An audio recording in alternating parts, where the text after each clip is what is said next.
वनस्पतिरसोद्भूतो गन्धाद्यो गन्धत्वाम् आघ्रे सर्वयानां धुवोऽयतां धूपं सर्व्यामि ब्राह्मणस्य मुखमासितराजन्यबाहो कृतः उरुतदस्य यद्वसस्य पादाभ्यां सुदृजातः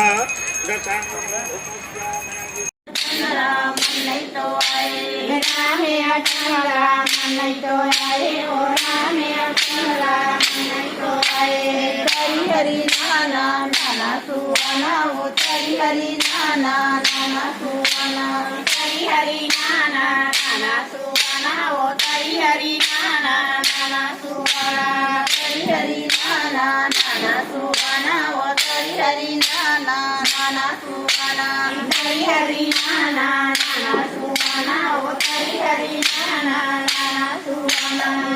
कसम कर बेटे सगाई वो कसम कर बेटे सगाई कसम कर बेटे सगाई वो कसम कर बेटे सगाई कसम कर बेटे सगाई वो कसम कर बेटे सगाई कसम कर बेटे